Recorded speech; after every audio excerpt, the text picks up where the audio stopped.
ਪਿਆਰੇ ਵਿਦਿਆਰਥੀਓ, ਮੈਂ Amandeep government national college Sirsa ਦੇ ਪੰਜਾਬੀ ਵਿਭਾਗ ਵਿੱਚ ਹਾਂ।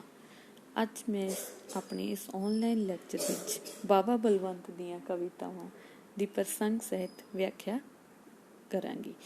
ਆਪਾਂ ਇਸ ਤੋਂ ਪਹਿਲਾਂ ਵਾਲੀ ਵੀਡੀਓ ਵਿੱਚ ਬਾਬਾ ਬਲਵੰਤ ਦੇ ਜੀਵਨ ਰਚਨਾ ਤੇ ਯੋਗਦਾਨ ਬਾਰੇ ਗੱਲ ਕੀਤੀ ਸੀ ਤੇ ਇੱਕ ਉਹਨਾਂ ਦੀ ਕਵਿਤਾ ਜਿਹੜੀ ਤੁਹਾਨੂੰ ਸਿਲੇਬਸ 'ਚ ਲੱਗੀ ਹੋਈ ਹੈ ਸਮਾਜਵਾਦ, ਉਸ ਕਵਿਤਾ ਦੀ ਪ੍ਰਸੰਗ ਸਹਿਤ ਵਿਆਖਿਆ ਬਾਰੇ ਗੱਲ ਕੀਤੀ ਸੀ।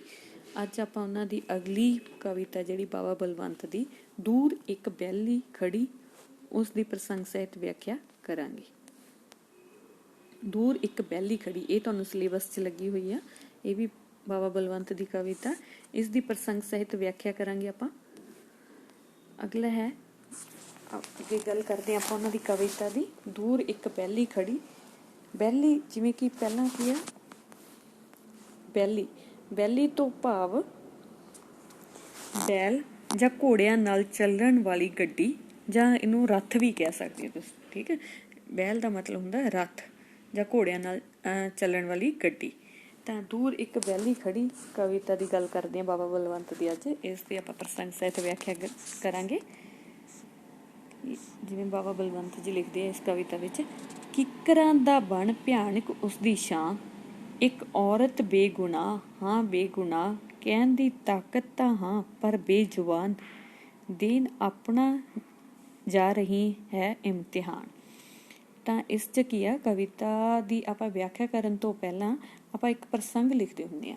ਤਾਂ ਇਹ ਪ੍ਰਸੰਗ ਇਸ ਕਵਿਤਾ ਦਾ ਇਹ ਬਣੂਗਾ ਵੀ ਇਹ ਕਾਵ ਸਤਰਾਂ ਜਿਹੜੀਆਂ ਸਾਡੀ ਕਾਵਨਾਦ ਪੁਸਤਕ ਆ, ਉਸ ਵਿੱਚ ਦਰਜ ਬਾਬਾ ਬਲਵੰਤ ਦੀ ਕਵਿਤਾ ਦੂਰ ਇੱਕ ਬੈਲੀ ਖੜੀ ਵਿੱਚੋਂ ਲਈਆਂ ਗਈਆਂ।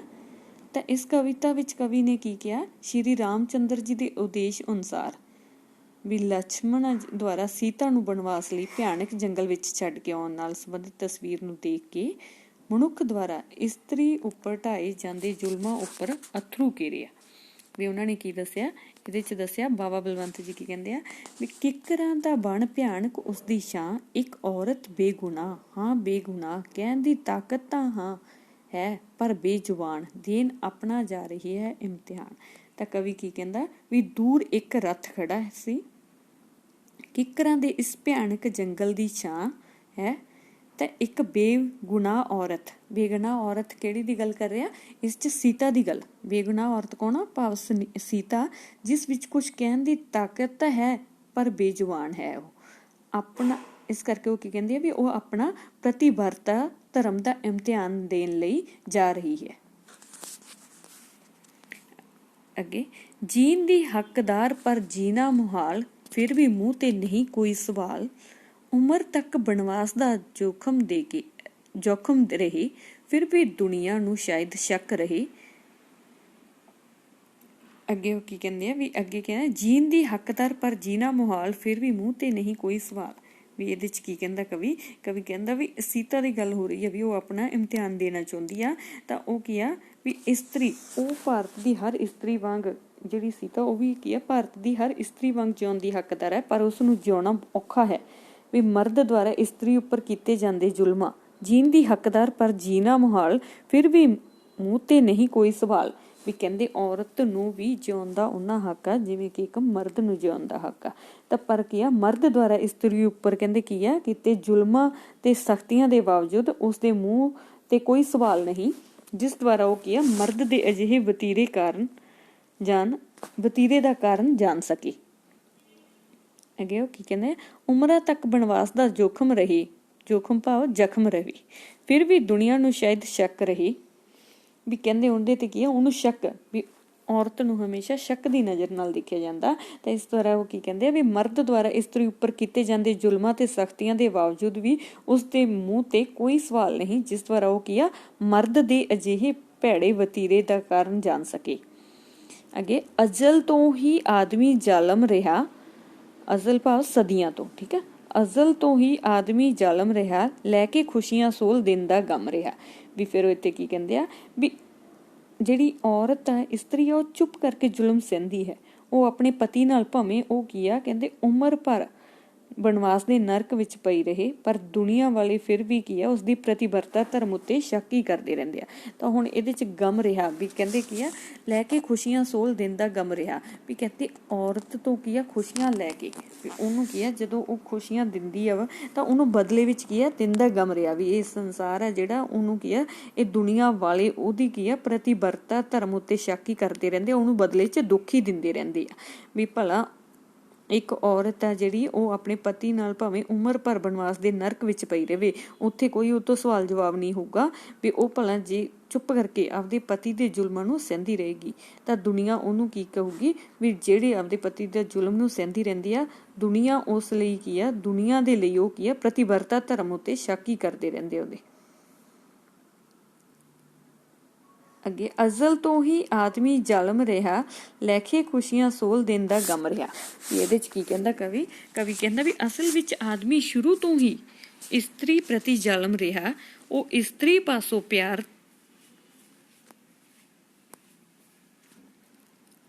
ਪਾਸੋਂ ਪਿਆਰ ਵਰਗੀਆਂ ਕੋਮਲ ਖੁਸ਼ੀਆਂ ਲੈ ਕੇ ਉਸਨੂੰ ਕੀ ਬਦਲੇ ਵਿੱਚ ਦੁੱਖ ਹੀ ਦਿੰਦਾ ਰਹਿੰਦਾ ਹੈ।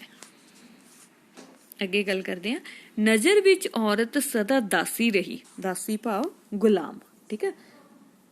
ਇਸ ਲਈ ਔਰਤ ਦੀ ਰੂਹ ਪਿਆਸੀ ਰਹੀ, ਇਸ ਲਈ ਪੂਰਬ ਹੈ ਕਿ ਪੱਛਮ ਹੈ ਕਿ ਰੂਹ ਦੀ ਕੋਈ ਕਦਰ ਕਰਦਾ ਨਹੀਂ। ਮਰਦੇ ਹਨ ਇਸ ਨੂੰ ਜਸ ਦੇ ਵਾਸਤੇ, ਦੇਨ ਆਜ਼ਾਦੀ ਨਫਸ ਦੇ ਵਾਸਤੇ। ਹੁਣ ਜਸ ਕੀ ਆ, ਇੱਜ਼ਤ, ਠੀਕ ਹੈ, ਤੇ ਨਫਸ ਕੀ ਆ,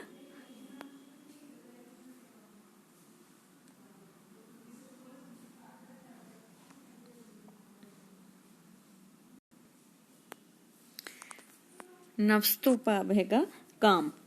ਤਾਂ ਇਹ ਚ ਕੀ ਕਿਹਾ ਉਹਨਾਂ ਨੇ ਵੀ ਉਹ ਕੀ ਆ, ਨਜ਼ਰ ਵਿੱਚ ਔਰਤ ਸਦਾ ਦਾਸੀ ਰਹੀ, ਵੀ ਕਹਿੰਦੇ ਆਦਮੀ ਦੀ ਨਜ਼ਰ ਵਿੱਚ ਇਸਤਰੀ ਸਦਾ ਕੀ ਆ ਗੁਲਾਮ ਰਹੀ ਆ, ਇਸ ਲਈ ਔਰਤ ਦੀ ਰੂਹ ਪਿਆਸੀ ਰਹੀ। ਵੀ ਇਸ ਸੰਬੰਧੀ ਕਹਿੰਦੇ ਔਰਤ ਨੂੰ ਕਿਉਂਕਿ ਸਦਾ ਲਈ ਗੁਲਾਮੀ ਹੀ ਕਰਨੀ ਪਈ ਆ, ਤੇ ਇਸ ਸੰਬੰਧੀ ਭਾਵੇਂ ਕਹਿੰਦੇ ਪੂਰਬ ਵੱਲ ਦੇਖੋ ਜਾਂ ਪੱਛਮ, ਇਸ ਲਈ ਪੂਰਬ ਹੈ ਕਿ ਪੱਛਮ ਹੈ ਕਿ, ਹੁਣ ਇੱਥੇ ਪ੍ਰਸ਼ਨ ਕਰਤਾ ਵੀ ਇਸ ਸੰਬੰਧੀ ਭਾਵੇਂ ਪੂਰਬ ਵੱਲ ਦੇਖੋ ਜਾਂ ਪੱਛਮ ਵੱਲ, ਰੂਹ ਦੀ ਕੋਈ ਕਦਰ ਕਰਦਾ ਨਹੀਂ, ਵੀ ਇਸਤਰੀ ਦੀ ਰੂਹ ਦੀ ਕੋਈ ਕਦਰ ਕਰਨ ਵਾਲਾ ਨਹੀਂ ਹੈਗਾ। ਅੱਗੇ ਹੈ, ਮਰਦੇ ਹਨ ਇਸ ਨੂੰ ਜਸ ਦੇ ਵਾਸਤੇ, ਦਿਨ ਆਜ਼ਾਦੀ ਨਫਸ ਦੇ ਵਾਸਤੇ। ਵੀ ਕਹਿੰਦੇ ਮਰਦ ਇਸਤਰੀ ਨੂੰ ਆਪਣੇ ਪਿਆਰ ਦੇ ਜਸ ਦੀ ਖਾਤਰ, ਇੱਜ਼ਤ ਦੀ ਖਾਤਰ, ਜਸ ਤੋਂ ਭਾਵ ਇੱਜ਼ਤ, ਵੀ ਮਰਦ ਹੈ ਜਿਹੜਾ ਇਸਤਰੀ ਨੂੰ ਆਪਣੇ ਪਰਿਵਾਰ ਦੇ ਇੱਜ਼ਤ ਦੀ ਖਾਤਰ ਮਾਰ ਦਿੰਦੇ ਆ, ਵੀ ਮਾਰਦੇ ਹਨ ਤੇ ਆਪਣੇ ਕਾਮ ਪੂਰਤੀ ਕਰਨ ਲਈ ਇਸ ਨੂੰ ਆਜ਼ਾਦੀ ਦਿੰਦੇ ਹਨ।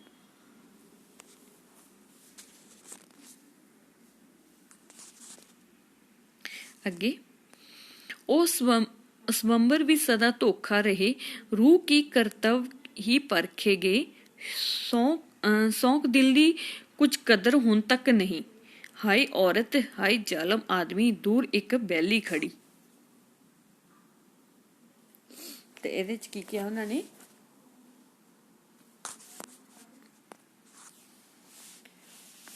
ਵੀ ਉਹ ਸਵੰਬਰ ਵੀ ਸਦਾ ਧੋਖਾ ਰਹੀ। ਵੀ ਕਹਿੰਦੇ ਇੱਥੇ ਕੀ ਆ ਵੀ ਪੁਰਾਣੇ ਜ਼ਮਾਨੇ 'ਚ ਜਿਹੜੇ ਸਵੰਬਰ ਰਚਾਏ ਜਾਂਦੇ ਸੀ ਵੀ ਉਹ ਵੀ ਧੋਖਾ ਹੀ ਰਹੇ ਆ। ਉਹਨਾਂ ਵਿੱਚ ਵੀ ਕੀ ਆ, ਰੂਹ ਕੀ ਕਰਤੱਵ ਹੀ ਪਰਖੇ ਗਏ। ਵੀ ਕਹਿੰਦੇ ਉਹਨਾਂ ਵਿੱਚ ਵੀ ਇਸਤਰੀ ਦੇ ਆਪਣੀ ਮਰਜ਼ੀ ਦਾ ਪਤੀ ਚੁਣਨ ਦਾ ਇੱਕ ਕੀ ਆ ਪਖੰਡੀ ਸਵੰਬਰ ਰਚਾਉਣਾ ਭਾਵ ਸਵੰਬਰ ਤੋਂ ਕੀ ਭਾਵ ਲੈਂਦੇ ਹੋ ਵੀ ਪੁਰਾਣੇ ਸਮੇਂ ਵਿੱਚ ਕੀ ਹੁੰਦਾ ਸੀ, ਰਾਜੇ ਜਦੋਂ ਆਪਣੀਆਂ ਧੀਆਂ ਲਈ ਯੋਗ ਵਰ ਲੱਭਣ ਲਈ ਸਵੰਬਰ ਰਚਦੇ ਸੀ ਤਾਂ ਜਿਸ ਵਿੱਚ ਰੱਖੀ ਗਈ ਸ਼ਰਤ ਨੂੰ ਆਪਣੇ ਕਰਤੱਵਾਂ ਨਾਲ ਪੂਰੀ ਕਰਨ ਵਾਲੀ ਸਹਿਜਾਦੀ ਨੂੰ ਆਪਣਾ ਪਤੀ ਚੁਣਦੀ ਸੀ। ਵੀ ਇਹਦੇ ਚ ਕੀ ਹੁੰਦਾ ਸੀ ਵੀ ਰਾਜੇ ਜਦੋਂ ਦਰਬਾਰ ਵਿੱਚ ਜਿਹੜੇ ਰਾਜੇ ਹੁੰਦੇ ਆ ਵੀ ਉਹ ਕੀ ਆ ਆਪਣੀਆਂ ਧੀਆਂ ਲਈ ਯੋਗ ਵਰ ਦੀ ਤਲਾਸ਼ ਵਿੱਚ ਕੀ ਆ ਸਵੰਬਰ ਰਚਾਉਂਦੇ ਸੀ, ਜਿਸ ਵਿੱਚ ਕੀ ਆ ਕਾਫੀ ਮਰਦ ਆ ਜਿਹੜੇ ਉਹ ਭਾਗ ਲੈਂਦੇ ਸੀਗੇ। ਤੇ ਇਸ ਸਵੰਬਰ ਰਚਾਉਣ ਵੇਲੇ ਇਹ ਮਰਦਾਂ ਨੂੰ ਕੀ ਆ ਉਹਨਾਂ ਦੇ ਅੱਗੇ ਕੁਝ ਸ਼ਰਤਾਂ ਰੱਖੀਆਂ ਜਾਂਦੀਆਂ ਸੀਗੀਆਂ। ਜਿਹੜਾ ਬੰਦਾ ਉਸ ਜਾਂ ਮਰਦ ਜੋ ਵੀ ਉਸ ਕਰਤੱਵ ਨੂੰ ਜਾਂ ਉਸ ਸ਼ਰਤਾਂ ਨੂੰ ਪੂਰਾ ਕਰਨ ਲਈ ਰਾਜੀ ਹੋ ਜਾਂਦਾ ਸੀ ਤਾਂ ਉਹੀ ਸਹਿਜਾਦੀ ਜਿਹੜੀ ਰਾਜੇ ਦੀ ਜਿਹੜੀ ਬੇਟੀ ਹੁੰਦੀ ਆ ਸਹਿਜਾਦੀ ਕਿਹਾ ਵੀ ਉਹ ਆਪਣਾ ਪਤੀ ਚੁਣਦੀ ਸੀਗੀ, ਜਿਹੜਾ ਕੀ ਆ ਸ਼ਰਤਾਂ ਮੰਨਣ ਨੂੰ ਤਿਆਰ ਹੁੰਦਾ ਸੀ। ਤੇ ਇਸ ਕਰਕੇ ਉਹ ਕੀ ਆ ਉਹ ਸਵੰਬਰ ਵੀ ਸਦਾ ਧੋਖੇ ਰੇ, ਰੂਹ ਕੀ ਕਰਤੱਵ ਹੀ ਪਰਖੇ ਗਏ। ਸ਼ੌਂਕ ਇੱਥੇ ਕੀ ਕਿਹਾ, ਸ਼ੌਂਕ ਭਾਵ ਦੁੱਖ, ਵੀ ਦੁੱਖ ਇਸ ਗੱਲ ਦਾ ਵੀ ਇਹ ਜਿਹੜੇ ਸਵੰਬਰ ਰਚੇ ਜਾਂਦੇ ਸੀ ਇਹ ਵੀ ਕੀ ਹੈ ਧੋਖਾ, ਵੀ ਇਹ ਧੋਖੇ ਹੁੰਦੇ ਰਹੇ ਆ, ਇਸ 'ਚ ਕੋਈ ਮਰਜ਼ੀ ਨਹੀਂ ਹੁੰਦੀ ਸੀ ਇਸਤਰੀ ਦੀ।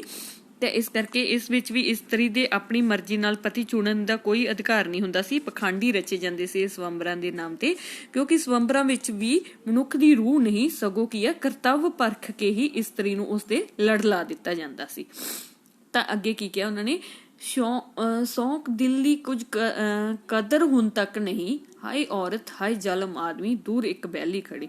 ਤਾਂ ਉਹਦੇ ਚ ਕੀ ਕਿਹਾ ਉਹਨਾਂ ਨੇ ਵੀ ਜਿਹੜੇ ਕੀ ਆ ਕਹਿੰਦੇ ਜਦੋਂ ਇਹਦੇ ਚ ਵੀ ਸ਼ਰਤਾਂ ਰੱਖ ਦਿੰਦੇ ਸੀ ਤਾਂ ਉਹ ਕਰਤੱਵ ਨੂੰ ਜਿਹੜੇ ਕਰਤੱਵ ਪਰਖ ਕੇ ਇਸਤਰੀ ਨੂੰ ਵੀ ਜਿਹੜਾ ਕਰਤੱਵ ਵਿੱਚ ਪੂਰਾ ਖਰਾ ਉਤਰਦਾ ਸੀ ਇਸਤਰੀ ਨੂੰ ਉਸੇ ਦੇ ਲੜ ਲਾ ਦਿੱਤਾ ਜਾਂਦਾ ਸੀ।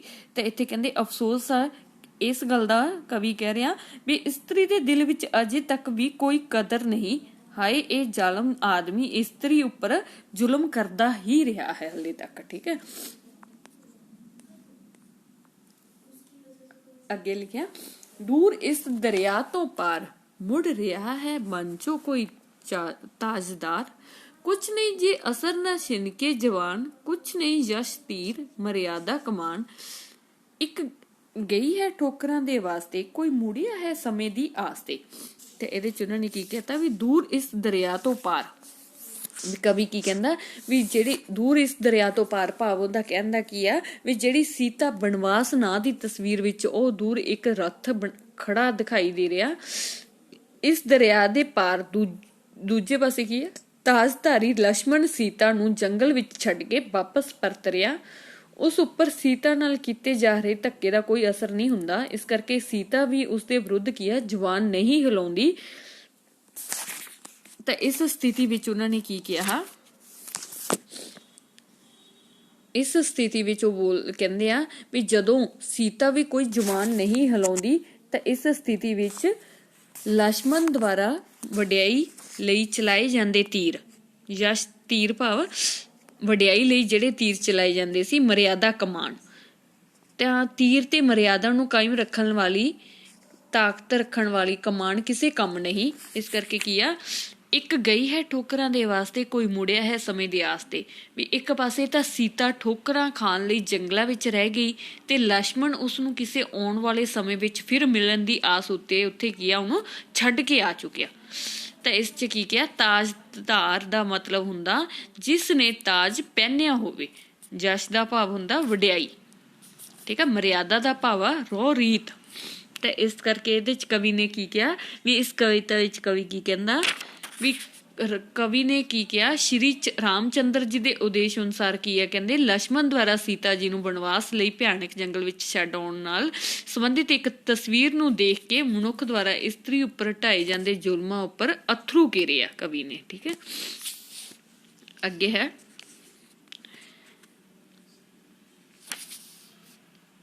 ਹਾਏ ਔਰਤ ਇਮਤਿਹਾਨ ਵਿੱਚ ਰਹੀ, ਹਿਰਸ ਹੇਠਾਂ ਬੇਜਵਾਨਾਂ ਵਿੱਚ ਰਹੀ, ਇਸ ਕਦੀ ਮਾਣੀ ਨਾ ਅਸਲੀ ਜ਼ਿੰਦਗੀ, ਹਾਏ ਔਰਤ ਇੱਕ ਖਿਡੌਣਾ ਹੀ ਰਹੀ, ਦੂਰ ਇੱਕ ਬੈਲੀ ਖੜੀ, ਉਸ ਚ ਬੈਠੂ ਧਨੁਸ਼ ਧਾਰੀ ਜਵਾਨ, ਇੱਕ ਹੈ ਸੂਲਾਂ ਦੇ ਜੰਗਲ ਨੂੰ ਵਿਦਾ। ਤੇ ਇਹਦੇ ਚ ਕੀ ਕਿਹਾ ਉਹਨਾਂ ਨੇ ਵੀ ਕਵੀ ਕੀ ਕਹਿੰਦਾ, ਇਹਦੇ ਚ ਕਵੀ ਨੇ ਕਿਹਾ ਇਸ ਕਵਿਤਾ ਵਿੱਚ ਦੂਰ ਇੱਕ ਬੈਲੀ ਖੜੀ ਕਵਿਤਾ ਵਿੱਚ ਕਵੀ ਕੀ ਨੇ ਸ਼੍ਰੀ ਰਾਮਚੰਦਰ ਜੀ ਦੇ ਉਦੇਸ਼ ਅਨੁਸਾਰ ਜਿਹੜੇ ਲక్ష్మణ ਦੁਆਰਾ ਸੀਤਾ ਜੀ ਨੂੰ ਬਨਵਾਸ ਲਈ ਜੰਗਲ ਵਿੱਚ ਛੱਡ ਆਏ ਸੀ, ਤਾਂ ਇਸ ਤਸਵੀਰ ਨੂੰ ਦੇਖ ਕੇ ਮਨੁੱਖ ਦੁਆਰਾ ਇਸਤਰੀ ਉੱਪਰ ਢਾਏ ਜਾਂਦੇ ਜ਼ੁਲਮਾਂ ਉੱਪਰ ਕੀਆ ਉਹਨੇ ਅਥਰੂ ਘੇਰਿਆ। ਤਾਂ ਇਸ ਕਰਕੇ ਕਵੀ ਕੀ ਲਿਖਦਾ, ਹਾਏ ਔਰਤ ਇਮਤਿਹਾਨਾਂ ਵਿੱਚ ਰਹੀ, ਵੀ ਕਹਿੰਦੇ ਕਵੀ ਕਹਿੰਦਾ ਕਵੀ ਨੂੰ ਦੁੱਖ ਹੁੰਦਾ, ਹਾਏ ਭਾਵ ਦੁੱਖ ਹੁੰਦਾ ਉਸਨੂੰ ਇਸ ਗੱਲ ਦਾ ਵੀ ਦੁੱਖ ਦੀ ਜਿਹੜੀ ਗੱਲ ਆ ਉਹਦੇ ਲਈ ਉਹ ਇਹ ਆ ਵੀ ਕੀ ਸੀਤਾ ਵਰਗੀ ਇਸਤਰੀ ਸਦਾ ਇਮਤਿਹਾਨਾਂ ਵਿੱਚ ਹੀ ਰਹੀ ਆ। ਔਰਤ ਇਮਤਿਹਾਨਾਂ, ਇੱਥੇ ਔਰਤ ਦੀ ਗੱਲ ਕਰਤੀ, ਔਰਤ ਕੌਣ, ਸੀਤਾ ਦੀ ਗੱਲ ਕਰਤੀ ਉਹਨਾਂ ਨੇ ਵੀ ਸੀਤਾ ਵਾਂਗ ਇਸਤਰੀ ਕੀ ਆ ਸਦਾ ਹੀ ਇਮਤਿਹਾਨਾਂ ਵਿੱਚ ਰਹੀ ਆ, ਹਿਰਸ ਹੇਠਾਂ ਬੇਜਵਾਨਾਂ ਵਿੱਚ ਰਹੀ, ਵੀ ਕਹਿੰਦੇ ਉਹ ਆਦਮੀ ਦੀ ਕਾਮ ਪੂਰਤੀ ਦੀ ਸ਼ਿਕਾਰ ਬਣੀ ਹੋਈ ਬੇਜਵਾਨਾਂ ਵਿੱਚ ਹੀ ਸ਼ਾਮਲ ਕੀਤੀ ਗਈ ਰਹੀ ਆ, ਕਿਉਂਕਿ ਔਰਤ ਨੂੰ ਇੰਨੀ ਆਜ਼ਾਦੀ ਨਹੀਂ ਕਿ ਉਹ ਆਪਣੀ ਕੀ ਆ ਗੱਲ ਕਰ ਸਕੇ। ਇਸ ਕਰਕੇ ਉਹਨਾਂ ਨੇ ਕਵੀ ਨੂੰ ਦੁੱਖ ਹੁੰਦਾ ਇਸ ਗੱਲ ਦਾ, ਇਸ ਕਦੀ ਮਾਣੀ ਨਾ ਅਸਲੀ ਜ਼ਿੰਦਗੀ, ਵੀ ਕਹਿੰਦੇ ਉਸਨੇ ਕਹਿੰਦੇ ਇਸਨੇ ਭਾਵ ਔਰਤ ਨੇ, ਕਹਿੰਦੇ ਔਰਤ ਨੇ ਆਪਦੀ ਅਸਲੀ ਜ਼ਿੰਦਗੀ ਨੂੰ ਨਹੀਂ ਮਾਣਿਆ। ਕਿਉਂ ਨਹੀਂ ਮਾਣਿਆ, ਕਿਉਂਕਿ ਉਹ ਸਦੀਆਂ ਤੋਂ ਕੀ ਆ ਮਰਦ ਪ੍ਰਧਾਨ ਸਮਾਜ ਵਿੱਚ ਗੁਲਾਮ ਬਣੀ ਰਹੀ ਆ। ਤੇ ਕਹਿੰਦੇ ਫਿਰ ਅੱਗੇ ਕੀ ਕਹਿੰਦਾ ਕਵੀ, ਹਾਏ ਔਰਤ ਇੱਕ ਖਿਡੌਣਾ ਹੀ ਰਹੀ, ਵੀ ਕਹਿੰਦੇ ਕਿੰਨੇ ਦੁੱਖ ਦੀ ਗੱਲ ਆ ਕਵੀ ਕੀ ਕਹਿੰਦਾ ਵੀ ਹਾਏ ਤੋਂ ਭਾਵ ਉਹਨਾਂ ਨੇ ਦੁੱਖ ਨੂੰ ਪ੍ਰਗਟਾਇਆ ਆਪਦੇ ਨੂੰ, ਵੀ ਇਹਦੇ ਚ ਉਹਨਾਂ ਨੇ ਵਿਸਮਿਕ ਚਿੰਨ੍ਹ ਲਾਤਾ ਨਾਲ, ਹਾਏ ਤੋਂ ਬਾਅਦ ਵਿਸਮਿਕ ਚਿੰਨ੍ਹ ਦੀ ਵਰਤੋਂ ਕੀਤੀ ਆ, ਵੀ ਉਹਨਾਂ ਨੂੰ ਇਸ ਗੱਲ ਦਾ, ਕਵੀ ਕਹਿੰਦਾ ਵੀ ਕਿੰਨੇ ਦੁੱਖ ਦੀ ਗੱਲ ਹੈ ਕਿ ਔਰਤ ਹੈ ਜਿਹੜੀ ਮਰਦ ਲਈ ਇੱਕ ਖਿਡੌਣਾ ਹੀ ਰਹੀ, ਤਾਂ ਉਸਨੇ ਕੀ ਹੁੰਦਾ, ਦੂਰ ਇੱਕ ਬੈਲੀ ਖੜੀ, ਤਾਂ ਉਸਨੇ ਕੀ ਆ, ਉਸਨੂੰ ਕਹਿੰਦੇ ਜਿਵੇਂ ਚਾਹਿਆ, ਵੀ ਔਰਤ ਆ ਜਿਹੜੀ ਇੱਕ ਖਿਡੌਣਾ ਹੀ ਰਹੀ, ਮਰਦ ਨੇ ਜਿਵੇਂ ਚਾਹਿਆ ਉਸਨੂੰ ਉਵੇਂ ਵਰਤਿਆ, ਤਾਂ ਇਸ ਕਰਕੇ ਉਹਨੂੰ ਦੁੱਖ ਹੁੰਦਾ ਇਸ ਗੱਲ ਦਾ ਵੀ ਔਰਤ ਆ ਜਿਹੜੀ ਉਹ ਕੀ ਆ, ਮਰਦ ਲਈ ਇੱਕ ਖਿਡੌਣਾ ਹੀ ਸਮਝੀ ਜਾਣ ਲੱਗੀ, ਜਿਵੇਂ ਉਸਨੂੰ ਜੀ ਕੀਤਾ ਉਸਨੇ ਉਵੇਂ ਉਸ ਨਾਲ ਖੇਡਿਆ, ਉਸਨੂੰ ਵਰਤਿਆ। ਦੂਰ ਇੱਕ ਬੈਲੀ ਖੜੀ, ਉਸ 'ਚ ਬੈਠੂ ਧਨੁਸ਼ਧਾਰੀ ਜਵਾਨ, ਇਹ ਹੈ ਸੂਲਾ ਦੇ ਜੰਗਲ ਨੂੰ ਵਿਦਾ। ਵੀ ਇਹਦੇ ਚ ਫਿਰ ਹੁਣ ਅੱਗੇ ਇਹਨਾਂ ਨੇ ਕੀ ਗੱਲ ਕਰਤੀ, ਵੀ ਜਿਹੜੇ ਸੀਤਾ ਬਨਵਾਸ ਨਾਂ ਦੀ ਤਸਵੀਰ ਵਿੱਚ ਦੂਰ ਇੱਕ ਰੱਥ ਖੜਾ ਹੈ, ਉਸ ਵਿੱਚ ਕੀ ਹੈ, ਕਹਿੰਦੇ ਜਿਹੜਾ ਦੂਰ ਇੱਕ ਰੱਥ ਖੜਾ ਹੈ, ਰੱਥ ਵਿੱਚ ਕੀ ਹੋਇਆ, ਉਸ ਵਿੱਚ ਕੀ ਹੈ, ਧਨੁਸ਼ਧਾਰੀ ਜਵਾਨ ਲక్ష్మణ ਬੈਠਾ, ਉਸ ਚ ਬੈਠਾ ਧਨੁਸ਼ਧਾਰੀ ਜਵਾਨ, ਧਨੁਸ਼ਧਾਰੀ ਜਿਹੜਾ ਜਵਾਨ ਆ ਉਹ ਕਿਹੜਾ, ਲక్ష్మణ ਬੈਠਾ ਹੋਇਆ। ਇੱਕ ਹੈ ਸੂਲਾ ਦੇ ਜੰਗਲ ਨੂੰ ਵਿਦਾ, ਪਰ ਕਹਿੰਦੇ ਸੀਤਾ ਜਿਹੜੀ ਜੰਗਲ ਵਿੱਚ ਦੁੱਖ ਸਹਿਣ ਲਈ ਵਿਦਾ ਹੋ ਗਈ ਆ, ਤਾਂ ਇਹ ਉਹ ਇਸਤਰੀ ਉੱਪਰ ਜਿਹੜੀ ਕੀ ਕਿਹਾ, ਫਿਰ ਉਹਨਾਂ ਨੇ ਕੀ ਕਿਹਾ ਵੀ ਇਹ ਧਨੁਸ਼ਧਾਰੀ ਜਵਾਨ ਆ ਜਿਹੜਾ ਉਹ ਲక్ష్మణ ਬੈਠਾ ਹੈ, ਪਰ ਸੀਤਾ ਜੰਗਲ ਵਿੱਚ ਦੁੱਖ ਸਹਿਣ ਲਈ ਵਿਦਾ ਹੋ ਗਈ ਆ, ਤਾਂ ਉਹ ਕਹਿੰਦੇ ਇਹ ਉਸ ਇਸਤਰੀ ਉੱਪਰ ਉਹਨੇ ਕੀ ਕੀਤਾ, ਉੱਤੇ ਮਰਦ ਦਾ ਜ਼ੁਲਮ ਹੈ, ਜਿਸ ਨੇ ਕੀ ਹੈ, ਕਹਿੰਦੇ 14 ਸਾਲ ਆਪਣੇ ਪਤੀ ਨਾਲ ਬਨਵਾਸ ਵਿੱਚ ਰਹਿ ਕੇ ਵੀ ਆਪਣੀ ਪ੍ਰਤੀਬਰਤਾ ਧਰਮ ਦਾ ਕੀ ਆ ਸਬੂਤ ਦਿੱਤਾ। ਠੀਕ ਹੈ, ਵੀ 14 ਸਾਲ ਵੀ ਆਪਣੇ ਪਤੀ ਤੋਂ ਦੂਰ ਰਹਿ ਕੇ ਤਾਂ ਉਹਨੇ ਆਪਣੇ ਪਤੀਵਰਤਾ ਧਰਮ ਦਾ ਸਬੂਤ ਦਿੱਤਾ, ਵੀ ਆਪਦੇ ਸੱਚੀ ਹੋਣ ਦਾ ਸਬੂਤ ਦੇਣਾ ਪਿਆ ਉਹਨੂੰ। 14 ਸਾਲ ਆਪਦੇ ਪਤੀ ਤੋਂ ਦੂਰ ਰਹਿ ਕੇ ਵੀ, ਬਨਵਾਸ ਕੱਟ ਕੇ ਵੀ, ਕਹਿੰਦੇ ਉਹਨੂੰ ਕੀ ਆ, ਬਨਵਾਸ ਕੱਟਣ ਤੋਂ ਬਾਅਦ ਆਪਦੇ ਪਤੀ ਨੂੰ ਇੱਕ ਪਤੀਵਰਤਾ ਧਰਮ ਦਾ ਸਬੂਤ ਦੇਣਾ ਪਿਆ, ਵੀ ਇਸ ਗੱਲ ਦੀ ਹਾਮੀ ਭਰਦਾ ਹੈ ਆਪਣਾ, ਵੀ ਇਸ ਚ ਕੀ ਆ, ਵੀ ਸਮਾਜ ਆ ਜਿਹੜਾ ਔਰਤ ਨੂੰ ਹਮੇਸ਼ਾ ਹੀ ਕੀ ਔਰਤ ਦੇ ਇਮਤਿਹਾਨ ਲੈਂਦਾ, ਤਾਂ ਇਸ ਕਰਕੇ ਕਵੀ ਕੀ ਕਹਿੰਦਾ, ਉਹਨੂੰ ਬਹੁਤ ਦੁੱਖ ਹੁੰਦਾ ਇਸ ਗੱਲ ਦਾ ਵੀ ਔਰਤ ਸਦੀਆਂ ਤੋਂ ਹੀ ਮਰਦ ਪ੍ਰਧਾਨ ਸਮਾਜ ਦੀ ਕੀ ਆ ਗੁਲਾਮ ਬਣ ਕੇ ਰਹਿ ਰਹੀ ਹੈ, ਜਿਸ ਕਰਕੇ ਉਹ ਕੀ ਆ ਕਵੀ ਲੋਕਾਂ ਨੂੰ ਜਾਗਰੂਕ ਕਰਦਾ। ਤੇ ਇਸ ਕਵਿਤਾ ਵਿੱਚ ਕਵੀ ਨੇ ਇਹੀ ਗੱਲ ਕਹੀ ਆ ਵੀ ਇੱਥੇ ਤਾਂ ਜਿਹੜੇ ਆਪਣੇ ਵੱਡੇ ਵੱਡੇ ਮਹਾਨ ਸ਼ਖਸੀਅਤਾਂ ਹੋਈਆਂ, ਜਿਵੇਂ ਸੀਤਾ ਬਨਵਾਸ ਨਾਂ ਦੀ ਇੱਕ ਤਸਵੀਰ ਦਿਖਾਈ ਆ ਉਹਨਾਂ ਨੇ, ਤਾਂ ਉਸ ਵਿੱਚ ਵੀ ਕੀ ਆ, ਕਹਿੰਦੇ ਸੀਤਾ ਨੂੰ ਵੀ ਬਨਵਾਸ ਕੱਟਣ ਤੋਂ ਬਾਅਦ ਆਪਦੀ ਪਤੀਵਰਤਾ ਦਾ ਸਬੂਤ ਦੇਣਾ ਪੈਂਦਾ। ਇਸ ਕਰਕੇ ਉਹ ਕੀ ਕਹਿੰਦੇ ਆ ਵੀ ਕਵੀ ਸੰਸਾਰ ਦੀ ਸਮੁੱਚੀ ਨਾਰੀ ਜਾਤੀ ਦੀ ਗੱਲ ਕਰਦਾ ਇਸ 'ਚ।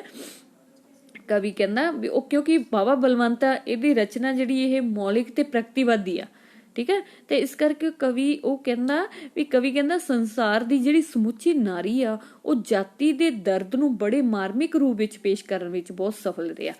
ਤਾਂ ਜੇ ਹੁਣ ਆਪਾਂ ਇਸ ਕਵਿਤਾ ਦੇ ਕੇਂਦਰੀ ਭਾਵ ਦੀ ਗੱਲ ਕਰੀਏ ਤਾਂ ਇਸ ਚ ਕੇਂਦਰੀ ਭਾਵ ਇਹੀ ਨਿਕਲਦਾ ਵੀ ਜਿਹੜੀ ਇਸ ਕਵਿਤਾ, ਇਸ ਵਿੱਚ ਕਵੀ ਕੀ ਕਹਿਣਾ ਚਾਹੁੰਦਾ ਵੀ ਜਿਹੜੇ ਇਸਤਰੀ ਹੈ, ਇਸਤਰੀ ਦਾ ਪਤੀਵਰਤਾ ਭਾਵ ਸੱਚੀ ਹੋਣ ਦਾ ਸਬੂਤ, ਉਹਦੇ ਪਤੀਵਰਤਾ ਧਰਮ ਹਮੇਸ਼ਾ ਇਮਤਿਹਾਨ ਵਿੱਚ ਹੀ ਰਿਹਾ, ਉਹ ਕਦੀ ਅਸਲ ਜ਼ਿੰਦਗੀ ਨਹੀਂ ਮੰਨ ਸਕੀ, ਸਗੋਂ ਮਰਦ ਦੇ ਦਿਲ ਪਰਚਾਵੇ ਲਈ ਕੀ ਹੈ, ਕਹਿੰਦੇ ਇੱਕ ਖਿਡੌਣਾ ਬਣ ਕੇ ਹੀ ਰਹੀ ਆ ਸਦੀਆਂ ਤੋਂ। ਠੀਕ ਹੈ, ਇਹ ਸੀਗੀ ਇਹਨਾਂ ਦੀ ਕਵਿਤਾ ਦੂਰ ਇੱਕ ਬੈਲੀ ਖੜੀ, ਇਹਦੀ ਗੱਲ ਕੀਤੀ ਸੀ ਆਪਾਂ। ਅਗਲੀ ਕਵਿਤਾ ਉਸਦਾ ਹਾਰ, ਬਾਬਾ ਬਲਵੰਤ ਦੀ ਅਗਲੀ ਕਵਿਤਾ ਜਿਹੜੀ ਤੁਹਾਨੂੰ 3 ਕਵਿਤਾਵਾਂ ਸਿਲੇਬਸ ਵਿੱਚ ਲੱਗੀਆਂ ਹੋਈਆਂ। ਪਹਿਲੀ ਹੈਗੀ ਹੈ ਸਮਾਜਵਾਦ, ਦੂਜੀ ਹੈਗੀ ਹੈ ਦੂਰ ਇੱਕ ਬੈਲੀ ਖੜੀ, ਤੀਜੀ ਹੈਗੀ ਹੈ ਉਸਦਾ ਹਾਰ। ਤਾਂ ਆਪਾਂ ਤਿੰਨੇ ਕਵਿਤਾਵਾਂ ਦੀ ਪ੍ਰਸੰਗ ਸਹਿਤ ਵਿਆਖਿਆ ਕਰਦੇ ਹਾਂ। ਪ੍ਰਸੰਗ ਮੈਂ ਤੁਹਾਨੂੰ ਇੱਕ ਦੱਸ ਦਿੰਦੀ ਹੁੰਦੀ ਹਾਂ ਤੇ ਉਸ ਤੋਂ ਬਾਅਦ ਵਿਆਖਿਆ ਕਰ ਦਿੰਦੀ ਹੁੰਦੀ ਹਾਂ ਉਹ ਕਵਿਤਾਵਾਂ ਦੀ। ਤਾਂ ਹੁਣ ਆਪਾਂ ਅਗਲੀ ਗੱਲ ਕਰਦੇ ਹਾਂ ਕਵਿਤਾ ਦੀ, ਉਸਦਾ ਹਾਰ। ਇਸ ਕਵਿਤਾ ਵਿੱਚ ਕੀ ਆ, ਕਵੀ ਨੇ ਗੱਲ ਕੀਤੀ ਆ ਵੀ ਇਸ ਸਤਰਾਂ ਵਿੱਚ ਜਿਹੜੀ ਗੱਲ ਹੋਗੀ ਉਹ ਕੀ, ਇੱਕ ਪ੍ਰੇਮਿਕਾ, ਕਵੀ ਆਪਣੀ ਪ੍ਰੇਮਿਕਾ ਤੋਂ ਕੀ ਕਰਦਾ, ਸਮਾਜਿਕ ਬੰਧਨਾਂ ਬਾਰੇ ਸੋਚ ਕੇ ਉਸ ਨਾਲ ਪ੍ਰੀਤ ਨਿਭਾਉਣ ਦੀਆਂ ਉਮੀਦਾਂ ਦੇ ਕੀ ਆ ਹਾਰ ਦੇ ਟੁੱਟਣ ਬਾਰੇ ਦੱਸਦਾ। ਆਪਾਂ ਗੱਲ ਕਰਦੇ ਹਾਂ ਉਸਦਾ ਹਾਰ। ਕਵਿਤਾ ਦਾ ਨਾਮ ਆ ਉਸਦਾ ਹਾਰ। ਅੱਗੇ ਲਿਖਿਆ ਉਹਨਾਂ ਨੇ ਕਵਿਤਾ, ਰੋਜ਼ ਉਸਦਾ ਹਾਰ ਟੁੱਟ ਜਾਇਆ ਕਰੇ, ਮੁਸਕਰਾਂਦੀ ਆ ਕੇ ਬਣਵਾਇਆ ਕਰੇ, ਮੇਰੇ ਪੁੱਛਣ ਤੇ ਕਿ ਟੁੱਟਾ ਕਿਸ ਤਰ੍ਹਾਂ, ਪਾ ਕੇ ਵੱਲ ਗਰਦਨ ਨੂੰ ਸ਼ਰਮਾਇਆ ਕਰੇ, ਮੇਰੇ ਸਿਰ ਸਾਇਆ ਕਰੇ ਖੁਸ਼ਬੂ ਦੀ ਸਾਖ, ਉਹ ਜੋ ਉਸਦੇ ਮੂੰਹ ਤੇ ਲਹਿਰਾਇਆ ਕਰੇ, ਆਉਣ ਤੋਂ ਪਹਿਲਾਂ ਭਰੇ ਨਾਜ਼ੁਕ ਤਨੀਰ, ਹੋਰ ਵੀ ਨੈਣਾ ਨੂੰ ਸ਼ਰਮਾਇਆ ਕਰੇ। ਤਾਂ ਇਹਦੇ ਚ ਕਵੀ ਕੀ ਕਹਿੰਦਾ ਵੀ ਇਹ ਕਾਵ ਸਤਰਾਂ ਜਿਹੜੀਆਂ ਤੁਹਾਨੂੰ ਪਤਾ ਹੀ ਆ, ਤੁਹਾਡੀ ਕਿਤਾਬ ਆ ਜਿਹੜੀ ਕਾਵਨਾਦ ਉਹਦੇ ਵਿੱਚ ਦਰਜ ਆ, ਤੇ ਕਾਵਨਾਦ ਕਾਵ ਸੰਗ੍ਰਹਿ ਵਿੱਚ ਦਰਜ ਬਾਬਾ ਬਲਵੰਤ ਦੀ ਕਵਿਤਾ ਉਸ ਦਾ ਹਾਰ ਵਿੱਚੋਂ ਲਈਆਂ ਗਈਆਂ। ਤੇ ਇਸ ਕਵਿਤਾ ਵਿੱਚ ਕਵੀ ਨੇ ਕੀ ਦੱਸਿਆ ਵੀ ਆਪਣੀ ਪ੍ਰੇਮਿਕਾ ਨਾਲ, ਕਵੀ ਨੇ ਕੀ ਗੱਲ ਕੀਤੀ, ਆਪਣੀ ਪ੍ਰੇਮਿਕਾ ਨਾਲ ਆਪਣੀ ਮੁਲਾਕਾਤ ਤੇ ਸਮਾਜਿਕ ਬੰਧਨਾਂ ਦੀ ਗੱਲ ਕਰਦਿਆਂ ਪ੍ਰੇਮਿਕਾ ਤੋਂ ਕਲਾ ਪ੍ਰੇਰਨਾ ਦੀ ਤੇ ਕਰਮਸ਼ੀਲਤਾ ਦੀ ਮੰਗ ਕੀਤੀ ਆ। ਤੇ ਇਸ ਸਤਰਾਂ ਵਿੱਚ ਕਵੀ ਕੀ ਕਹਿੰਦਾ, ਕਵੀ ਆਪਣੀ ਪ੍ਰੇਮਿਕਾ ਤੋਂ ਸਮਾਜਿਕ ਬੰਧਨਾਂ ਬਾਰੇ ਸੋਚ ਕੇ ਕਹਿੰਦੇ ਉਸ ਨਾਲ ਪ੍ਰੀਤ ਨਿਭਾਉਣ ਦੀਆਂ ਉਮੀਦਾਂ ਦੇ ਹਾਰ ਦੇ ਟੁੱਟਣ ਬਾਰੇ ਦੱਸਦਾ ਹੈ। ਤਾਂ ਕਵੀ ਕੀ ਕਹਿੰਦਾ, ਪਹਿਲਾਂ ਆਪਾਂ ਗੱਲ ਕਰਦੇ ਹਾਂ, ਰੋਜ਼ ਉਸ ਦਾ ਹਾਰ ਟੁੱਟ ਜਾਇਆ ਕਰੇ, ਮੁਸਕਰਾਂਦੀ ਆ ਕੇ ਬਣਵਾਇਆ ਕਰੇ। ਕਵੀ ਕਹਿੰਦਾ ਵੀ ਸਮਾਜਿਕ ਬੰਧਨਾਂ ਬਾਰੇ ਸੋਚ ਕੇ ਉਸਦੀ ਪ੍ਰੇਮਿਕਾ ਤੋਂ ਉਸ ਨਾਲ ਪ੍ਰੀਤ ਨਿਭਾਉਣ ਦੀਆਂ ਉਮੀਦਾਂ ਦਾ ਹਾਰ ਹਰ ਰੋਜ਼ ਟੁੱਟ ਜਾਂਦਾ ਹੈ ਤੇ ਉਹ ਮੁਸਕਰਾਂਦੀ ਹੋਈ ਆ ਕੇ ਉਸ ਤੋਂ ਮੁੜ ਬਣਵਾਉਂਦੀ ਸੀ। ਅੱਗੇ ਕਵੀ ਕਹਿੰਦਾ, ਮੇਰੇ ਪੁੱਛਣ ਤੇ ਕਿ ਟੁੱਟਾ ਕਿਸ ਤਰ੍ਹਾਂ, ਪਾ ਕੇ ਵੱਲ ਗਰਦਨ ਨੂੰ ਸ਼ਰਮਾਇਆ ਕਰੇ। ਵੀ ਕਹਿੰਦੇ ਜਦੋਂ ਕਵੀ ਫਿਰ ਇੱਥੇ ਲਿਖਦਾ ਵੀ ਜਦੋਂ ਉਹ ਪੁੱਛਦਾ ਸੀ ਪ੍ਰੇਮੀ ਉਸ ਤੋਂ ਵੀ ਇਹ ਹਾਰ ਕਿਵੇਂ ਟੁੱਟ ਗਿਆ ਉਸਦਾ, ਤਾਂ ਉਹ ਕੀ ਆ ਪੁੱਛਦਾ ਸੀ ਤਾਂ ਹਾਰ ਕਿਸ ਤਰ੍ਹਾਂ ਟੁੱਟਾ, ਤਾਂ ਉਹ ਕੀ ਕਰਦੀ ਸੀ, ਉਸਦੀ ਪ੍ਰੇਮਿਕਾ ਗਰਦਨ ਨੂੰ ਵੱਲ ਪਾ ਕੇ ਸ਼ਰਮਾ ਜਾਂਦੀ ਸੀ। ਉਸਦੇ ਮੂੰਹ ਵਿੱਚ ਮੁਸਕਰਾਹਟ ਦੀ ਲਹਿਰਾਉਂਦੀ ਹੋਈ ਸ਼ਾਖ ਕਵੀ ਦੇ ਸਿਰ ਉੱਪਰ ਛਾਂ ਕਰ ਦਿੰਦੀ ਸੀ। ਤੇ ਉਹ ਕੀ ਅੱਗੇ, ਮੇਰੇ ਸਿਰ ਸਾਇਆ ਕਰੇ ਖੁਸ਼ਬੂ ਦੀ ਸ਼ਾਖ, ਵੀ ਉਹਦੇ ਜਿਹੜੀ ਕੀ ਆ ਉਹਨੇ ਉਹਦੇ ਮੂੰਹ ਉੱਪਰ ਮੁਸਕਰਾਹਟ ਦੀ ਜਿਹੜੀ ਲਹਿਰਾਉਂਦੀ ਹੋਈ ਸ਼ਾਖ ਸੀਗੀ, ਭਾਵ ਉਹਦੀ ਜਿਹੜੀ ਲੱਟ ਸੀਗੀ, ਤਾਂ ਉਹ ਕੀ ਆ ਕਵੀ ਦੇ ਸਿਰ ਉੱਪਰ ਛਾਂ ਕਰ ਦਿੰਦੀ ਸੀ। ਉਹ ਜੋ ਉਸਦੇ ਮੂੰਹ ਤੇ ਲਹਿਰਾਇਆ ਕਰੇ, ਵੀ ਉਹਦੇ ਮੂੰਹ ਤੇ ਜਿਹੜੀ ਸ਼ਾਖ ਲਹਿਰਾਉਂਦੀ ਸੀ ਤੇ ਕਵੀ ਨੂੰ ਵੀ ਉਹਦੇ ਨਾਲ ਕੀ ਹੋ ਜਾਂਦੇ ਸੀ, ਕਵੀ ਦੇ ਸਿਰ ਉੱਪਰ ਛਾਂ ਕਰ ਦਿੰਦੀ ਸੀ। ਆਉਣ ਤੋਂ ਪਹਿਲਾਂ ਭਰੇ ਨਾਜ਼ੁਕ ਤਣੀਰ ਹੋਰ ਵੀ ਨੈਣਾ ਨੂੰ ਸ਼ਰਮਾਇਆ ਕਰੇ। ਤਣੀਰ ਭਾਵ ਤੀਰਾਂ ਦੇ ਪੱਥੇ, ਠੀਕ ਹੈ, ਤੀਰਾਂ ਦੇ ਪੱਥੇ ਨੂੰ ਕਿਹਾ ਇਹਨਾਂ ਨੇ ਤਣੀਰ। ਤੇ ਇਹਦੇ ਚੋਂ ਕੀ ਕਹਿੰਦਾ, ਉਹ ਆਪਣੇ ਆਉਣ ਤੋਂ ਪਹਿਲਾਂ ਹੀ ਆਪਣੀ ਅੱਖਾਂ ਰੂਪੀ ਪੱਥਿਆਂ ਵਿੱਚ ਭਰੇ ਤੀਰਾਂ ਨੂੰ ਸੁਰਮੇ ਨਾਲ ਹੋਰ ਵੀ ਤਿੱਖਾ ਕਰ ਲੈਂਦੀ ਸੀ। ਹੁਣ ਇੱਥੇ ਨਾਜ਼ੁਕ ਤਣੀਰ ਭਾਵ ਨਾਜ਼ੁਕ ਕੌਣ ਆ, ਆਪਣੇ ਸਰੀਰ ਦਾ ਨਾਜ਼ੁਕ ਕਿਹੜਾ ਅੰਗ ਮੰਨਿਆ ਜਾਂਦਾ, ਅੱਖ, ਠੀਕ ਆ। ਤੇ ਇਸ ਕਰਕੇ ਉਹਨੇ ਕੀ ਕਿਹਾ ਵੀ ਅੱਖਾਂ ਜਿਹੜੀਆਂ ਉਹਦੀਆਂ ਉਹ ਸੁਰਮੇ ਨਾਲ ਭਰੀਆਂ ਹੋਈਆਂ ਸੀਗੀਆਂ, ਤਾਂ ਉਹ ਜਿਹੜੀਆਂ ਅੱਖਾਂ ਉਹਨੂੰ ਐਵੇਂ ਲੱਗ ਰਿਹਾ ਸੀਗਾ ਵੀ ਅੱਖਾਂ ਰੂਪੀ ਪੱਥਿਆਂ ਵਿੱਚ ਭਰੇ ਤੀਰਾਂ ਨੂੰ ਸੁਰਮੇ ਨਾਲ ਹੋਰ ਵੀ ਉਹ ਤਿੱਖਾ ਕਰ ਲੈਂਦੀ ਸੀ। ਜਿਸ ਤਰ੍ਹਾਂ ਤੀਰ ਤਿੱਖਾ ਹੁੰਦਾ ਤਾਂ ਵੀ ਉਹ ਵੀ ਆਪਣੇ ਨੈਣਾਂ ਨੂੰ ਸੁਰਮੇ ਨਾਲ ਭਰ ਕੇ ਇੰਨਾ ਤਿੱਖਾ ਕਰ ਲੈਂਦੀ ਸੀ ਕਿ ਉਹ ਬੜੀਆਂ ਸੋਹਣੀਆਂ ਲੱਗਦੀਆਂ ਸੀ ਪ੍ਰੇਮੀ ਨੂੰ। ਉਹ ਫਿਰ ਅੱਗੇ ਕੀ ਕਹਿੰਦੇ ਆ, ਉਹ ਹੋਰ ਵੀ ਨੈਣਾ ਨੂੰ ਸ਼ਰਮਾਇਆ ਕਰੇ। ਵੀ ਉਹ ਆਪਣੇ ਕੀ ਆ ਕਹਿੰਦੇ ਬਹੁਤ ਹੀ ਜਦੋਂ ਮਿੱਠਾ ਬੋਲਦੀ ਸੀ ਤੇ ਮਿੱਠਾ ਕੀ ਆ ਆਪਣੇ ਬੋਲਾਂ ਨਾਲ ਕੀ ਆ ਨਸ਼ਨਿਆ ਜਾਂਦੀ ਸੀ। ਤਾਂ ਇਸ ਕਰਕੇ ਅੱਗੇ ਕਵੀ ਕਹਿੰਦਾ, ਜੀ ਜਰਾ ਅੱਗੇ ਲਿਖਦਾ, ਜੀ ਜਰਾ ਜੋੜੋ ਇਹ ਟੁੱਟਦਾ ਏ ਪਿਆ, ਮੱਧ ਭਰੇ ਬੋਲਾਂ ਤੋਂ ਨਸ਼ਿਆਇਆ ਕਰੇ, ਰੋਜ਼ ਉਸ ਦਾ ਹਾਰ ਟੁੱਟ ਜਾਇਆ ਕਰੇ। ਹੁਣ ਜਿਵੇਂ ਕੀ ਕਿਹਾ ਤਾਂ ਉਹਨੇ, ਹੋਰ ਵੀ ਨੈਣਾ ਨੂੰ ਸ਼ਰਮਾਇਆ ਕਰੇ, ਜੀ ਜਰਾ ਜੋੜੋ ਇਹ ਟੁੱਟਦਾ ਏ ਪਿਆ। ਵੀ ਉਹ ਕਵੀ ਕੀ ਕਹਿੰਦਾ, ਕਵੀ ਕਹਿੰਦਾ ਵੀ ਉਹ ਆਪਣੇ ਆਉਣ ਤੋਂ ਪਹਿਲਾਂ ਹੀ ਆਪਣੇ ਅੱਖਾਂ ਰੂਪੀ ਭਰੇ ਤੀਰਾਂ ਨੂੰ, ਪੱਥਿਆਂ ਵਿੱਚ ਭਰੇ ਤੀਰਾਂ ਨੂੰ ਸੁਰਮੇ ਨਾਲ ਹੋਰ ਵੀ ਤਿੱਖਾ ਕਰ ਲੈਂਦੀ ਸੀ। ਤੇ ਉਹਦੇ ਬੋਲ ਆ ਜਿਹੜੇ ਉਹ ਸ਼ਹਿਦ ਭਰੇ ਮਿੱਠੇ ਇੰਨੇ ਸੀ ਕਿ ਉਹ ਆਪਣੇ ਸ਼ਹਿਦ ਭਰੇ ਬੋਲਾਂ ਨਾਲ ਨਸ਼ਾ ਕਰ ਦਿੰਦੀ ਸੀ। ਜੀ ਜਰਾ ਜੋੜੋ ਇਹ ਟੁੱਟਦਾ ਏ ਪਿਆ, ਮੱਧ ਭਰੇ ਬੋਲਾਂ ਤੋਂ ਨਸ਼ਿਆਇਆ ਕਰੇ। ਵੀ ਕਹਿੰਦੇ ਉਹਦੇ ਜਦੋਂ ਉਹ ਬੋਲਦੀ ਸੀ ਸ਼ਹਿਦ ਭਰੇ ਬੋਲਾਂ ਨਾਲ ਨਸ਼ਾ ਦਿੰਦੀ ਹੋਈ ਕਹਿੰਦੀ ਸੀ ਕਿ ਉਹ ਸਮਾਜਿਕ ਬੰਧਨਾਂ ਦੀ ਸੋਚ ਕਰਨ ਉਸਦਾ ਹਾਰ ਆ ਜਿਹੜਾ ਉਹ ਟੁੱਟ ਰਿਹਾ ਹਾਰ। ਹੁਣ ਉਸਦਾ ਹਾਰ ਕਿਹੜਾ, ਉਮੀਦਾਂ ਦਾ ਹਾਰ, ਉਸਦਾ ਟੁੱਟ ਰਿਹਾ ਉਮੀਦਾਂ ਦਾ ਹਾਰ ਕਹਿੰਦੇ ਵੀ ਜੋੜ ਦਿੱਤਾ ਜਾਵੇ। ਅੱਗੇ, ਮਖਮਲੀ ਅੰਗਾਂ ਦੀ ਸ਼ੋ ਨਵਨੀਤ ਕਰ, ਮੇਰੇ ਹੱਥ ਤੇ ਆਸਾਇਆ ਕਰੇ। ਤਾਂ ਇਹਦੇ ਚ ਉਹਨਾਂ ਨੇ ਕੀ ਕਿਹਾ ਕਵੀ ਨੇ, ਵੀ ਕਹਿੰਦੇ ਕਵੀ ਕਹਿੰਦਾ ਸਮਾਜਿਕ ਬੰਧਨਾਂ ਬਾਰੇ ਸੋਚਦੀ ਉਸਦੀ ਪ੍ਰੇਮਿਕਾ ਤੋਂ ਉਸ ਨਾਲ ਪ੍ਰੀਤ ਨਿਭਾਉਣ ਸੰਬੰਧੀ ਉਸਦਾ ਹਾਰ ਜਿਹੜਾ ਰੋਜ਼ ਟੁੱਟ ਜਾਂਦਾ ਸੀ।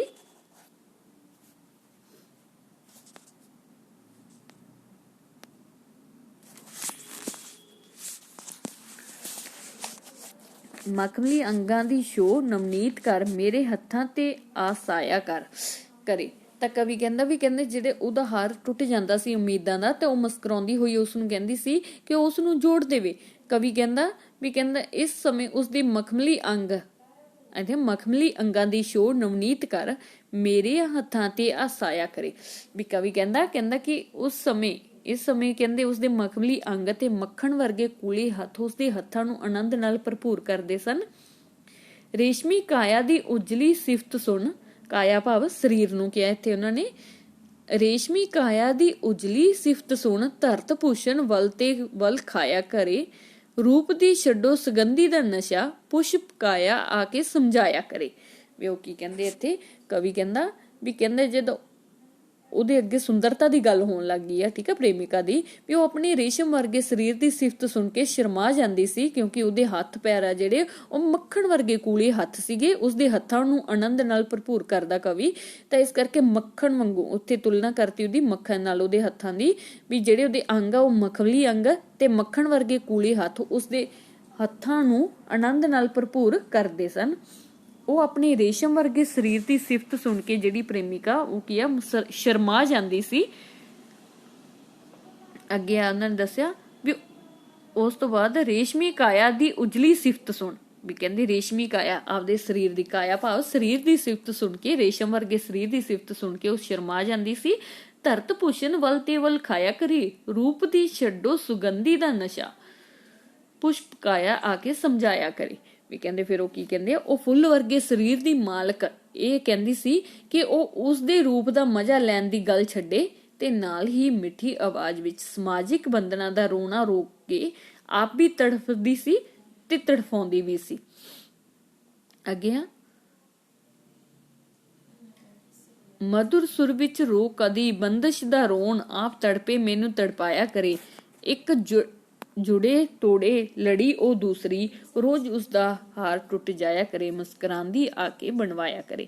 ਵੀ ਕਹਿੰਦੇ ਫਿਰ ਉਹ ਕੀ ਕਰਦੀ ਸੀਗੀ, ਵੀ ਉਹ ਗੱਲ ਕਰ ਰਹੀ ਹੈ ਵੀ ਸਮਾਜਿਕ, ਉਹ ਕਹਿੰਦੀ ਸੀਗੀ ਵੀ ਉਹ ਕਿਸੇ ਦੇ ਰੂਪ ਦਾ ਮਜ਼ਾ ਲੈਣ ਦੀ ਗੱਲ ਛੱਡੇ ਤੇ ਨਾਲ ਹੀ ਮਿੱਠੀ ਆਵਾਜ਼ ਵਿੱਚ ਸਮਾਜਿਕ ਬੰਧਨਾਂ ਦਾ ਰੋਕ ਕੇ ਆਪ ਵੀ ਤੜਫਦੀ ਸੀ ਤੇ ਕਵੀ ਕਹਿੰਦਾ ਮੈਨੂੰ ਵੀ ਤੜਫਾਉਂਦੀ ਸੀ।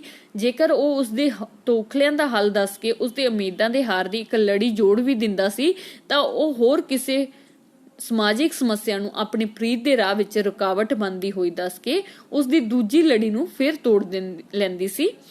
ਇਸ ਤਰ੍ਹਾਂ ਉਹ ਹਰ ਰੋਜ਼ ਆਪਣੇ ਕੀ ਆ ਉਮੀਦਾਂ ਦਾ ਹਾਰ ਆ ਜਿਹੜਾ ਉਹ ਤੋੜ ਲੈਂਦੀ ਸੀ। ਅੱਗੇ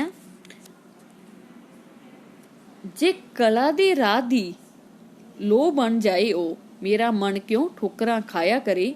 ਕੋਈ ਸੁੰਦਰਤਾ ਚੋਂ ਲੱਭਦਾ ਏ ਕਮਾਲ, ਕੋਈ ਕਹਿੰਦਾ ਏ ਸਮਾਂ ਜਾਇਆ ਕਰੇ। ਵੀ ਇਸ ਚ ਕਵੀ ਨੇ ਕੀ ਕਹਿਤਾ, ਵੀ ਇਸ ਚ ਕਵੀ ਨੇ ਕਹਿੰਦਾ ਵੀ ਜੇਕਰ ਉਸਦੀ ਇਹ ਮੁਹੱਬਤ ਉਸਦੀ ਕਲਾ ਦੇ ਰਾਹ ਦੀ ਰੋਸ਼ਨੀ ਬਣ ਜਾਵੇ, ਜੇ ਕਲਾ ਦੇ ਰਾਹ ਦੀ ਲੋ ਭਾਵ ਰੋਸ਼ਨੀ ਬਣ ਜਾਵੇ ਤਾਂ ਕਹਿੰਦੇ ਉਹਦਾ ਕੀ ਆ, ਤਾਂ ਉਸਦਾ ਮਨ ਟਿਕਾਓ ਵਿੱਚ ਆ ਜਾਵੇ। ਅੱਗੇ ਕੋਈ ਸੁੰਦਰਤਾ ਚੋਂ ਲੱਭਦਾ ਏ ਕਮਾਲ, ਕੋਈ ਕਹਿੰਦਾ ਏ ਸਮਾਂ ਜਾਇਆ ਕਰੇ। ਵੀ ਕਹਿੰਦੇ ਕਿ ਆ ਕੋਈ ਤਾਂ ਕਹਿੰਦੇ ਸੁੰਦਰਤਾ ਵਿੱਚੋਂ ਉਸਦਾ ਕਮਾਲ ਲੱਭਦਾ ਹੈ ਤੇ ਕੋਈ ਕਹਿੰਦਾ ਵੀ ਇਹ ਸਮਾਂ ਖਰਾਬ ਕਰ ਰਿਹਾ, ਜਾਇਆ ਭਾਵ ਖਰਾਬ ਕਰਨਾ। ਵੀ ਕਹਿੰਦੇ ਕੋਈ ਕਹਿੰਦਾ ਵੀ ਇਹ ਸਮਾਂ ਜਾਇਆ ਕਰਦਾ ਹੈ। ਹੇ ਮੁਹੱਬਤ ਤੇਰੀ ਮਨਸ਼ਾ ਦੀ ਬਹਾਰ, ਹਿੰਮਤ ਤਲੀਆਂ ਤੇ ਉਗ ਆਇਆ ਕਰੇ। ਇੱਕ ਉਸਾਰੀ ਦੀ ਲਗਨ ਜੀਵਨ ਦਾ ਚਾਅ, ਮੇਲ ਉਸਦਾ ਅਮਲ ਗਰਮਾਇਆ ਕਰੇ। ਰੋਜ਼ ਉਸਦਾ ਹਰ ਟੁੱਟ ਜਾਇਆ ਕਰੇ। ਵੀ ਕਹਿੰਦੇ ਉਹ ਕੀ ਕਹਿੰਦਾ, ਕਵੀ ਕਹਿੰਦਾ ਵੀ ਕਹਿੰਦੇ ਪਰ ਦੇਖੋ ਕੋਈ ਤਾਂ ਉਹ ਸੁੰਦਰਤਾ ਵਿੱਚੋਂ ਉਸਦਾ ਕਮਾਲ ਲੱਭਦਾ ਹੈ ਤੇ ਕੋਈ ਕਹਿੰਦਾ ਵੀ ਇਹ ਤਾਂ ਸਮਾਂ ਖਰਾਬ ਕਰ ਰਿਹਾ, ਪਰ ਮੁਹੱਬਤ ਜੋ ਚਾਹੁੰਦੀ ਹੈ ਉਹ ਮਨੁੱਖ ਨੂੰ ਅਸੰਭਵ ਨੂੰ ਹਿੰਮਤ ਨਾਲ ਪ੍ਰਾਪਤ ਕਰਨ ਦੇ ਰਾਹ ਉਸਦੇ ਉੱਪਰ ਹੀ ਕਹਿੰਦੇ ਤੋਰ ਦਿੰਦੀ ਆ ਮੁਹੱਬਤ। ਤੇ ਇਸ ਕਰਕੇ ਉਹਨਾਂ ਨੇ ਕੀ ਕਿਹਾ ਕਵੀ ਨੇ, ਕਵੀ ਕਹਿੰਦਾ ਵੀ ਇਸ ਕਰਕੇ ਉਸਦੀ ਪ੍ਰੇਮਿਕਾ ਦਾ ਮੇਲ ਉਸਦੇ ਮਨ ਵਿੱਚ ਉਸਾਰੀ ਦੀ ਇੱਕ ਕੀ ਆ ਲਗਣਾ, ਜੀਵਨ ਦਾ ਚਾਅ ਤੇ ਕਰਮਸ਼ੀਲਤਾ ਪੈਦਾ ਕਰਦਾ। ਠੀਕ ਹੈ, ਤੇ ਇਸ ਕਰਕੇ ਉਹਦਾ ਅਮਲ ਗਰਮਾਇਆ ਕਰੇ। ਵੀ ਕਹਿੰਦੇ ਉਹਨੂੰ ਮਿਲਣ ਦੀ ਤਾਂਘ ਆ ਜਾਂ ਜਿਹੜੀ ਉਹਦੇ ਅੰਦਰ ਮੁਹੱਬਤ ਆ, ਵੀ ਉਹ ਮਨੁੱਖ ਨੂੰ ਕੀ ਆ, ਜਿਹੜੀ ਇੱਕ ਮੁਹੱਬਤ ਇੱਕ ਜਨੂਨ ਆ ਮੁਹੱਬਤ ਦਾ, ਉਹ ਮਨੁੱਖ ਨੂੰ ਅਸੰਭਵ ਨੂੰ ਵੀ ਹਿੰਮਤ ਨਾਲ ਪ੍ਰਾਪਤ ਕਰਨ ਦੇ ਰਾਹ ਉੱਤੇ ਤੋਰ ਦਿੰਦੀ ਆ ਆਪਣੇ ਆਪੇ। ਤਾਂ ਇਸ ਕਰਕੇ ਕੀ ਕਹਿੰਦਾ ਫਿਰ ਰੋਜ਼ ਉਸਦਾ ਹਾਰ ਟੁੱਟ ਜਾਇਆ ਕਰੇ। ਇਸ ਕਰਕੇ ਉਸਦੀ ਪ੍ਰੇਮਿਕਾ ਦਾ ਮੇਲ ਉਸਦੇ ਮਨ ਵਿੱਚ ਕੀ ਕਰਦਾ, ਉਸਾਰੀ ਦੀ ਇੱਕ ਲਗਨ, ਜੀਵਨ ਦਾ ਚਾਅ ਤੇ ਕਰਮਸ਼ੀਲਤਾ ਵਧੇਰੇ ਪੈਦਾ ਕਰਦਾ ਹੈ। ਤੇ ਇਸ ਕਵਿਤਾ ਉਸਦੀ ਅਗਲੀ ਬਾਬਾ ਬਲਵੰਤ ਦੀ ਉਸਦਾ ਹਾਰ। ਤਾਂ ਅੱਗੇ ਇਹ ਆਪਾਂ ਕਰ ਲਈਆਂ ਅੱਜ ਕਵਿਤਾਵਾਂ ਬਾਬਾ ਬਲਵੰਤ ਦੀਆਂ। ਤੇ ਇਸ ਤੋਂ ਨੈਕਸਟ ਜਿਹੜੀ ਆਪਾਂ ਕਵੀ ਦੀ ਗੱਲ ਕਰਾਂਗੇ ਹਰਭਜਨ ਸਿੰਘ। ਅਗਲੀ ਵੀਡੀਓ ਵਿੱਚ ਆਪਾਂ ਹਰਭਜਨ ਸਿੰਘ ਕਵੀ ਬਾਰੇ ਗੱਲ ਕਰਾਂਗੇ। ਤੇ ਇਹ ਅੱਜ ਆਪਾਂ ਦੋ ਕਵਿਤਾਵਾਂ ਕੀਤੀਆਂ, ਦੂਰ ਇੱਕ ਬੈਲੀ ਖੜੀ ਤੇ ਉਸਦਾ ਹਾਰ, ਬਾਬਾ ਬਲਵੰਤ ਦੀਆਂ ਸੀਗੀਆਂ। ਉਹਨਾਂ ਦੀ ਪ੍ਰਸੰਗ ਸਹਿਤ ਵਿਆਖਿਆ ਕੀਤੀ ਆ। ਉਮੀਦ ਕਰਦੀ ਹਾਂ ਤੁਹਾਨੂੰ ਸਮਝ ਆ ਗਈ ਹੋਗੀ। ਤਾਂ ਇਸ ਕਰਕੇ ਤੁਸੀਂ ਇਸ ਲੈਕਚਰ ਨੂੰ ਸੁਣੋਗੇ। ਅਗਲੇ ਲੈਕਚਰ ਵਿੱਚ ਜਿਹੜਾ ਆਪਾਂ ਤੁਹਾਡਾ ਸਿਲੇਬਸ ਵਿੱਚ ਕਵੀ ਲੱਗਿਆ ਹੋਇਆ ਹਰਭਜਨ ਸਿੰਘ, ਡਾਕਟਰ ਹਰਭਜਨ ਸਿੰਘ। ਤਾਂ ਆਪਾਂ ਉਹਨਾਂ ਦੀ ਗੱਲ ਕਰਾਂਗੇ, ਉਹਨਾਂ ਦੇ ਜੀਵਨ, ਰਚਨਾ ਤੇ ਯੋਗਦਾਨ ਬਾਰੇ, ਤੇ ਨਾਲ ਹੀ ਆਪਾਂ ਉਹਨਾਂ ਦੀ ਪ੍ਰਸੰਗ ਸਹਿਤ ਵਿਆਖਿਆ ਵੀ ਕਰਾਂਗੇ। ਧੰਨਵਾਦ।